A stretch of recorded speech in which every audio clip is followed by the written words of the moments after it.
Hi friends, എല്ലാവർക്കും നമസ്കാരം. നമ്മുടെ ഇഷ്ട പരമ്പരയുടെ നാളത്തെ വിശേഷങ്ങളിലേക്ക് ഏവർക്കും സ്വാഗതം. ദേവി കണക്കും കാര്യങ്ങളൊക്കെ ഇങ്ങനെ നോക്കുകയാണ്. അപ്പോഴാണ് വലിയൊരു തുകയുടെ കുറവ് കണക്കിൽ കാണുന്നത്. ദേവി അന്തം വിട്ട് നിൽക്കുകയാണ്. ഇത് എന്താ സംഭവിച്ചത്? ഞാൻ കണക്ക് കൂട്ടിയതിൽ എന്തെങ്കിലും മിസ്റ്റേക്ക് ആണോ എന്നും ഒക്കെ ചിന്തിച്ചുകൊണ്ട് ഒരിക്കൽ കൂടി കൂട്ടി നോക്കുക. ഇല്ല, ഇതെവിടെയോ നഷ്ടപ്പെട്ടത് തന്നെയാ. ഈശ്വര, ഇത്രയും വലിയൊരു തുകയുടെ കുറവോ എന്ന് ദേവി ഇങ്ങനെ മനസ്സിൽ പറയാം. ഇതേ സമയം സുഗന്യക്കുള്ള സമ്മാനവുമായിട്ട് റൂമിലേക്ക് കയറി ചെല്ലുകയാണ് നമ്മുടെ ധർമ്മൻ. അപ്പം സുഗന്യാണെങ്കിൽ മുഖം വീർപ്പിച്ചായിരിക്കുന്നത്. ധർമ്മേട്ടൻ നല്ല ആളാ, എനിക്കിന്ന് വാച്ച് വാങ്ങിച്ചുകൊണ്ട് തരാമെന്ന് പറഞ്ഞിട്ട് എന്താ ഇത്ര വൈകിയത് എന്ന് ചോദിക്കാം. എൻ്റെ സുഗന്യെ, ഞാൻ ആ റൂമിലോട്ടൊന്ന് കയറിക്കോട്ടെ? ദേ ഇത് നോക്കിക്കേ, നിനക്കുള്ള വാച്ച് എന്നും പറഞ്ഞ് സുഗന്യെ വാച്ച് കാണിക്കാൻ കേട്ടോ. എങ്ങനെയുണ്ട്? അപ്പം സുഗന്യക്ക് ഇഷ്ടപ്പെടുക. അയ്യോ, ഇത് അടിപൊളി വാച്ചാ, ഞാൻ ഉദ്ദേശിച്ചതിൽ നന്നായിട്ടുണ്ട് ധർമ്മേട്ട എന്ന് പറയാം. ഇതിന് ഏകദേശം 10-25,000 രൂപയായി കാണുമല്ലോ എന്ന് ചോദിക്കാം. പിന്നല്ലാതെ ഇത്രയും അടിപൊളി വാച്ചിന് 25,000 രൂപയെങ്കിലും ആകില്ലേ എന്ന് പറയാൻ കേട്ടോ. അത് കേൾക്കുമ്പോൾ സുഗന്യയ്ക്ക് ഒന്നുകൂടി സന്തോഷമാവുക. അല്ലെങ്കിലും എനിക്കറിയായിരുന്നു എൻ്റെ ധർമ്മേട്ടൻ എനിക്ക് വാച്ച് മേടിച്ചുകൊണ്ട് വരുമെന്ന് എന്ന് പറയാൻ കേട്ടോ. അപ്പം ധർമ്മ മനസ്സിൽ പറയും, മേടിച്ചുകൊണ്ട് വന്നില്ലെങ്കിൽ നീ എനിക്ക് സ്വസ്ഥത തരത്തില്ലല്ലോ എന്ന് ചോദിക്കാം. പെട്ടെന്നാണ് നമ്മുടെ ബാലൻ ദേവിയുടെ അടുത്തേക്ക് ചെല്ലുന്നത്. എന്താ മോളെ, നീ എന്താ ഈ ആലോചിച്ചിരിക്കുന്നത്? അത് പിന്നെ ബാലച്ച, ഇത് നോക്കിക്കേ, ഇന്നത്തെ കണക്കാ, ഇതിൽ ഇത്രയും രൂപയുടെ കുറവ് കാണിക്കുന്നുണ്ട്. ഏകദേശം 25,000 രൂപയോളം കുറവുണ്ട് ബാലച്ച എന്ന് പറയാം. 25,000 രൂപയുടെ കുറവോ? മോളിത് എന്താ പറയുന്നത്? ഇത്രയും വലിയൊരു തുക ഒരിക്കലും കടയിൽ നിന്ന് നഷ്ടപ്പെട്ടിട്ടില്ല. ഇത് നീ കണക്ക് കൂട്ടിയതിൽ എന്തേലും മിസ്റ്റേക്ക് ആയിരിക്കും, മോൾ ഒന്നുകൂടി നോക്ക് എന്ന് പറയാം. ഇല്ല ബാലച്ച, ഞാൻ 1-2 തവണ നോക്കി, ഇത്രയും രൂപയുടെ കുറവ് കാണിക്കുന്നുണ്ട്. എന്താ സംഭവിച്ചതെന്ന് എനിക്ക് മനസ്സിലാകുന്നില്ല എന്ന് പറയണം. അപ്പൊ ബാലന് തലയ്ക്ക് കൈകൊടുത്തിരിക്കുക. പെട്ടെന്ന് എല്ലാവരും അവിടേക്ക് എത്തുക. എന്താ ബാലേട്ട, നിങ്ങൾ രണ്ടുപേരും കൂടി കണക്കും കാര്യങ്ങളും തുടങ്ങിയോ? ഇവിടെ ഉള്ളവർക്ക് ചെവിതല തരത്തില്ലല്ലേ എന്ന് ഗോമതി പറയാം. അപ്പം ദേവി പറയും, അമ്മേ, ഇത് ചെറിയൊരു പ്രശ്നമുണ്ട്, കണക്കിൽ വലിയൊരു വ്യത്യാസം കാണുന്നുണ്ട്. 25,000 രൂപയുടെ കുറവുണ്ട് ഇന്നത്തെ കണക്കിൽ എന്ന് പറയാം. അപ്പം അയ്യോ, 25,000 രൂപയുടെ കുറവോ എന്ന് ഗോമതി ചോദിക്കുക.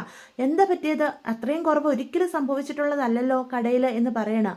അതെ ഗോമതി, എന്താ സംഭവിച്ചതെന്ന് എനിക്കും മനസ്സിലാകുന്നില്ല. പെട്ടെന്നാണ് നമ്മുടെ സുകന്യ വാച്ചൊക്കെയായിട്ട് അങ്ങോട്ട് വരുന്നത്. ദേ ഗോമതി ചേച്ചി, ഇത് നോക്കിക്കേ, ധർമ്മേട്ടൻ എനിക്ക് മേടിച്ചുകൊണ്ട് വന്ന വാച്ച എങ്ങനെയുണ്ട് എന്ന് ചോദിക്കുക. വാച്ചോ എന്നപ്പം ഗോമതി ചോദിക്കുക. ആ, ധർമ്മേട്ടൻ എനിക്ക് സമ്മാനം മേടിച്ചുകൊണ്ട് വന്നതാ, അടിപൊളി ആയിട്ടില്ലേ എന്ന് ചോദിക്കാൻ കേട്ടോ. അപ്പം പെട്ടെന്ന് ബാലൻ്റെ മനസ്സിലേക്ക് കടന്നു വരുന്നത്, ബാലൻ കടയിലേക്ക് കയറി ചെല്ലുമ്പം ധർമ്മൻ ഡ്രോ തുറന്ന് എന്തോ ചെയ്യുന്നതും പെട്ടെന്ന് ബാലനെ കണ്ട് പരുങ്ങുന്നതും എവിടേക്കാണ് പോകുന്നതെന്ന് ചോദിച്ചപ്പം അത് പിന്നെ പറയാളിയാ എന്നും പറഞ്ഞിട്ട് അവിടുന്ന് പോകുന്ന കാര്യങ്ങളൊക്കെയാണ് കേട്ടോ. പെട്ടെന്ന് ബാലൻ്റെ മനസ്സിലേക്ക് ഇനി ധർമ്മനാണോ കാശെടുത്തത് എന്നൊരു സംശയം വരിക. അതുമാത്രമല്ല, അത്രയും തുക താൻ ധർമ്മനെ ഏൽപ്പിച്ചിട്ടാണ് പോയിരുന്നത്, അവൻ കറക്റ്റായിട്ട് അത് എടുത്ത് വെച്ചില്ലേ എന്നൊക്കെയുള്ള ചിന്തകൾ വരിക. ഈ വാച്ചിന് എത്ര രൂപയായി എന്ന് ബാലൻ പെട്ടെന്ന് ചോദിക്കുക. അതാ ബാലേട്ടാ അത്ഭുതം, 25,000 രൂപയായി. എനിക്ക് ഇത്രയും വില കൂടിയ വാച്ചിന്റെ എന്താവശ്യമുള്ളത്? ഈ ധർമ്മേട്ടനൊരു കാര്യം എന്ന് പറഞ്ഞ് സുകന്യ ഒന്നും അറിയാത്ത പോലെ അഭിനയിക്കാൻ കേട്ടോ. അപ്പൊ ധർമ്മൻ അന്തം വിട്ട് നിൽക്കുക. ഇവള് പറഞ്ഞിട്ടല്ലേ ഇല്ലാത്ത കാശുണ്ടാക്കി ഇവക്ക് ഞാൻ ഈ വാച്ച് മേടിച്ചു കൊടുത്തത്, എന്നിട്ട് ഇവളെന്താ ഒന്നും അറിയാത്ത പോലെ സംസാരിക്കുന്നത് കണ്ടോ എന്ന് ചിന്തിക്കാം. അപ്പൊ മീനും ഇത്രയൊക്കെ വരിക. എല്ലാം അടിപൊളിയായിട്ടുണ്ട് മാമ. മാമ ഭാര്യയ്ക്ക് ഇത്രയും വില കൂടിയ ഗിഫ്റ്റ് വാങ്ങിച്ചു കൊടുത്ത് ഞങ്ങളെയൊക്കെ ഞെട്ടിച്ച് കളഞ്ഞു എന്ന് പറയാണ്. അതാ എന്ന് ഗോമതിയും പറയാൻ കേട്ടോ. പെട്ടെന്ന് ബാലൻ ചോദിക്കാം, നിന്നെ ഞാൻ ഏൽപ്പിച്ചു പോയിട്ടുണ്ടായിരുന്ന കാശ് നീ കറക്റ്റായിട്ട് എടുത്ത് വെച്ചിരുന്നോ എന്ന് ചോദിക്കാം. എന്താളിയാ, അതവിടെ ഉണ്ടായിരുന്നല്ലോ എന്ന് ബാലൻ പറയാം. അല്ല, ഈ വാച്ച് മേടിക്കാൻ നിനക്ക് എവിടുന്ന കാശ് എന്ന് ചോദിക്കുക. അത് എൻ്റെ കയ്യിലുണ്ടായിരുന്നു എന്ന് നമ്മുടെ ധർമ്മനപ്പം പറയൂട്ടോ. നിന്റെ കയ്യിൽ ഇത്രയും രൂപയൊന്നും പെട്ടെന്ന് എടുക്കാൻ ഉണ്ടാകില്ലെന്ന് എനിക്ക് വ്യക്തമായിട്ട് അറിയാം. സത്യം പറ ധർമ്മ, നിനക്ക് കാശിന് ആവശ്യം വന്നപ്പം നീ എടുത്തതാണെങ്കിൽ സമ്മതിച്ചോ?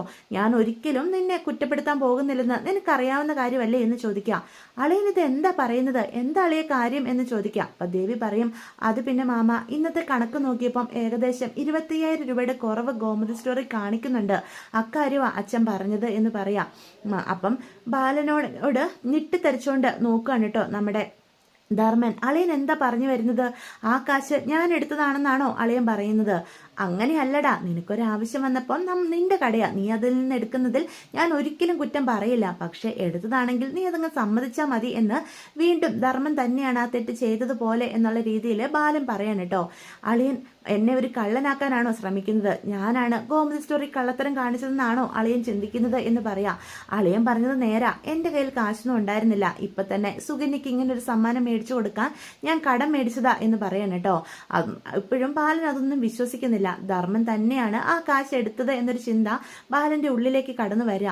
എന്തൊക്കെയാ ബാലേട്ട ഈ പറയുന്നത്? എന്റെ ധർമ്മം പൈസ എടുക്കുകയോ? അവനൊരു ആവശ്യം വന്നു കഴിഞ്ഞാൽ അവൻ ഗോമതി സ്റ്റോറിൽ നിന്ന് കാശ് എടുത്തെങ്കിൽ അതിലെന്താ തെറ്റിരിക്കുന്നത്?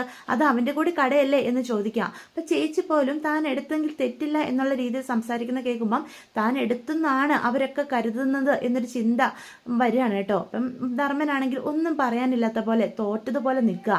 ഞാൻ ഇങ്ങനെ ഒരു തെറ്റ് ചെയ്യുമെന്ന് നിങ്ങൾ എല്ലാവരും വിശ്വസിക്കുന്നുണ്ടെങ്കിൽ പിന്നെ ഞാൻ എന്ത് പറഞ്ഞിട്ട് കാര്യമില്ലല്ലോ എന്ന് ചോദിക്കുകയാണ് കേട്ടോ. അത് കേൾക്കുമ്പോഴത്തേക്കും എല്ലാവരും എന്ത് പറയണമെന്നറിയാതെ നിൽക്കുകയാണേ. അപ്പൊ അകത്തേക്ക് കയറി പോവാണ് നമ്മുടെ ധർമ്മൻ. അപ്പൊ സുകന്യയും പിന്നാലെ ചെല്ല. ധർമ്മേട്ടന് ഇപ്പൊ സമാധാനമായല്ലോ, ധർമ്മേട്ടനാണ് തെറ്റ് ചെയ്തതെന്ന് എല്ലാവരും സ്ഥിരീകരിച്ചിരിക്കുക എന്ന് പറയാണ്.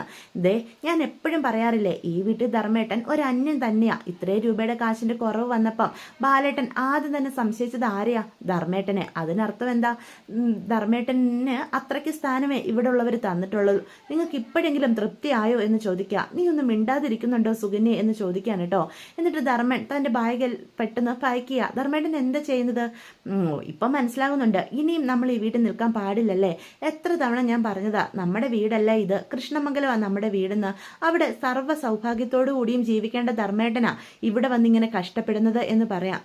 അപ്പൊ സുകന്യയുടെ ഈ വാക്കുകൾക്കൊന്നും കേൾക്കുന്ന പോലും ഇല്ല കേട്ടോ ധർമ്മൻ. പെട്ടെന്ന് തന്നെ തന്റെ ബാഗ് ബാക്കിയ. സുകന്യയും തന്റെ ബാഗും ബാക്കിയത് ധർമ്മന്റെ പിന്നാലെ വരിക. അപ്പൊ ധർമ്മൻ ബാഗുമായിട്ട് വരുന്ന കാണുന്ന ബാലനും ഗോമതിയും ഞെട്ടിത്തെറിച്ച് നിൽക്കുക. മോനെ ധർമ്മ, നീ ഇത് എന്താ കാണിക്കുന്നത്? നീ ഇത് എവിടേക്കാ? ഇല്ല ചേച്ചി, ഇനി ഒരു നിമിഷം പോലും ഞാൻ ഈ വീട്ടിൽ നിൽക്കില്ല. അല്ലെങ്കിൽ തന്നെ ഒരു കള്ളനായി ഈ വീട്ടിൽ ജീവിക്കാൻ എനിക്ക് അവകാശമില്ല. ദേവമംഗലം പോലെ പവിത്രമായൊരിടത്ത് എന്നെപ്പോലൊരു കള്ളന് ഒരു സ്ഥാനവും ഇല്ല എന്ന് പറയാം. അപ്പം ബാലനും ഞെട്ടിത്തെറിച്ച് നിൽക്കുക. നീ എന്താ മോനെ ഈ കാണിക്കുന്നത്? ഗോമതി, അവൻ നമ്മളെ പേടിപ്പിക്കുന്നതാ, അല്ലാതെ നമ്മളെയൊക്കെ ഉപേക്ഷിച്ച് നമ്മുടെ ധർമ്മൻ ഒരിക്കലും പോകാൻ സാധിക്കില്ല. ഞാനൊരു സംശയം ചോദിച്ചെന്ന് കരുതിയാണോ നീ ഇങ്ങനൊരു തീരുമാനം എടുത്തത് എന്ന് ചോദിക്കുക. ഇല്ലളിയ, അളിയന്റെയും ചേച്ചിയുടെയും ഇവിടെയുള്ള എല്ലാവരുടെയും മനസ്സിലൊരു കരട് വീണിട്ടുണ്ട്. എന്നെ ഒരു കള്ളനായ നിങ്ങളൊക്കെ കാണുന്നത്. കള്ളത്തരം ചെയ്തവർക്ക് സ്ഥാനമുള്ള സ്ഥലമല്ല ദേവമംഗലം. എൻ്റെ മനസ്സിൽ ദേവമംഗലത്തിന് അത്രയും പവിത്രതയുണ്ട്. ഞാൻ ഇറങ്ങുക എന്ന് പറഞ്ഞ് പോവാണ് കേട്ടോ. അപ്പൊ ഇത് കാണുമ്പം നമ്മുടെ ദേവി അവിടെ നിന്ന് കരയുക. താനാണല്ലോ ഇതിന്റെ ഒക്കെ തുടക്കം, താൻ കാരണമാണോ ഇങ്ങനെയൊക്കെ സംഭവിച്ചത്? ഈ വീടിനെ രണ്ടായി പിളർത്തിയത് തന്റെ തീരുമാനമാണോ എന്നൊക്കെയുള്ള ചിന്ത വരിക. അപ്പൊ ദേവി അവിടെ നിന്ന് കരഞ്ഞുകൊണ്ട് സുകന്യയുടെ കയ്യിൽ പിടിക്കുക. പോകല്ലേ സുകന്യ ചേച്ചി എന്ന് പറയാ. അപ്പൊ സുകന്യ കൈ വിടിവിപ്പിക്കുക. ഗോമതിയും ചെന്ന് സുകന്യയുടെ കൈ പിടിക്കുക. മോളെ, നീ എങ്കിലും പറഞ്ഞ് അവനെ മനസ്സിലാക്കുക. എന്തെങ്കിലും ഒന്ന് ഉണ്ടായെന്ന് കരുതി അപ്പൊ തന്നെ വീട് വിട്ട് ഇറങ്ങുവാണോ വേണ്ടത്? വേണ്ട ചേച്ചി, ധർമ്മേട്ടൻ ഇപ്പോഴെങ്കിലും ബോധം വെച്ചെന്നേ ഞാൻ പറയത്തുള്ളൂ. ഞങ്ങൾ രണ്ടുപേരും ഈ വീട്ടിൽ എന്നും അന്യരായിരുന്നു. അത് ഇന്ന് ധർമ്മേട്ടനും ബോധ്യപ്പെട്ടു. ഞങ്ങൾക്ക് ഒരു സ്ഥാനവും ഇല്ലാത്ത ഈ വീട്ടിൽ ഒരിക്കലും ഇനി ഞങ്ങൾ നിൽക്കാൻ പാടില്ല. അല്ലെങ്കിൽ തന്നെ ഇവിടെ ഇത്രയും പേരുണ്ടായിട്ടും ബാലേട്ടൻ ആരെയാ സംശയിച്ചത്? ധർമ്മേട്ടനെ മാത്രം. എനിക്കൊരു സമ്മാനം മേടിച്ചു തരാൻ പോലും കഴിവില്ലാത്തവനായിട്ടാണോ നിങ്ങളൊക്കെ എന്റെ ഭർത്താവിനെ കാണുന്നത് എന്ന് സുകന്യ ചോദിക്കുകയാണ് കേട്ടോ. എന്നിട്ട് രണ്ടുപേരും അവിടെ നിന്നിങ്ങോട്ട് ഇറങ്ങുക. ബാലനും ഗോമതിയും ആകെ തകർന്ന് നിൽക്കാം. അപ്പം ആര്യനും ആനന്ദും ആകാശവും ഒക്കെ പിന്നാലെ ചെന്ന് ധർമ്മനെ വിളിക്കുന്നുണ്ട്. മാമ, പോകല്ലേ മാമ എന്ന് പറയുന്നുണ്ട്. പക്ഷെ അവരുടെ ഒന്നും വാക്കിന് വില കൊടുക്കാതെ നമ്മുടെ ധർമ്മം പോവാം. അത്രയധികം ധർമ്മൻ തകർന്നു പോയിട്ടുണ്ട്. വീട്ടിലുള്ള എല്ലാവരും തനിക്കൊരു അനുകൂലമായിട്ടൊരു വാക്ക് പോലും പറയാതെ തന്നെ തെറ്റുകാരനാക്കാൻ ശ്രമിച്ചതാണ് എന്നൊരു ചിന്ത ധർമ്മന്റെ മനസ്സിലേക്ക് വരികയാണ്. ഒരിക്കലും താൻ അങ്ങനെ ഒരു പ്രവൃത്തി ചെയ്യത്തില്ലെന്ന് ആരും എന്താ ചിന്തിക്കാതിരുന്നത് എന്നൊക്കെ തോന്നുവാണ് കേട്ടോ. ബാലനും നമ്മുടെ ധർമ്മനെ സംശയിക്കാൻ കാരണങ്ങളുണ്ട്. കാശി ധർമ്മനെയാണല്ലോ ഏൽപ്പിച്ചിട്ട് പോയിരുന്നത്.